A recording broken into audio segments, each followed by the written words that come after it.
ஒரு ஆலயத்தில் லிங்கமூர்த்திற்கு அருவுருவ மூர்த்திக்கு அதற்கு அருவுருவத்திற்கு அடையாளமான மூர்த்திக்கு கண், காது, மூக்கு, வாய் எல்லாம் வைத்து ஒரு சிவாச்சாரியார் அலங்காரம் செய்து மிகவும் சிறப்பாக இருக்கிறதா என்று வெளிவந்தால் நான் கண்டித்து ஒரு பதிவு போட்டிருந்தேன். இன்றைக்கு பார்த்தால் நந்தி தேவருக்கு தின்பண்டங்களை எல்லாம் கோர்வை செய்து, வடை முதலான தின்பண்டங்கள், இனிப்பு பண்டங்களை எல்லாம் கோர்வை செய்தும், கரிகாய் பழங்களை எல்லாம் கோர்வை செய்தும், உடல் முழுவதும் மறைத்து முகத்தை மட்டும் காட்டி ஒரு அலங்காரம் செய்து இப்படியெல்லாம் பெருமையாக போடுகிறார்கள். இதை விட இறை எழுவே இல்லை, சிவ அபராதமே இல்லை, சிவ துரோகமே இல்லை. சரி, வரக்கூடிய பொதுமக்களுக்கு இதெல்லாம் தவறு என்று தெரியாது. அவர்கள் ஆகமங்கள் கற்கவில்லை, பலருக்கு தெரியாது இல்லையா? இருவர் தெரிந்திருக்கலாம்.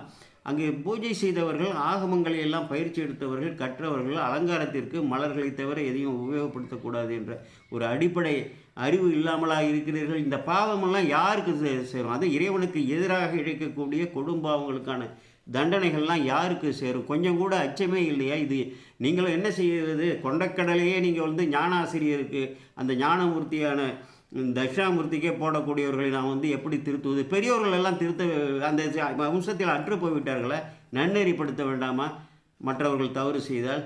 இதையெல்லாம் சிந்தித்து பார்க்க வேண்டும். சீரழிவுக்கெல்லாம் இதுதான் காரணம். ஒரு பெண் சொன்னார், மிகவும் நன்றாகத்தானே இருக்கிறது என்றார். சரி, சுபகாரியங்களிலே உன் மகளை வைத்து இப்படி தின்பண்டங்களை எல்லாம் மாலையாக கட்டி நீ போட்டு மகிழ்வாயா? பிறர் செய்தால் அனுமதிப்பாயா?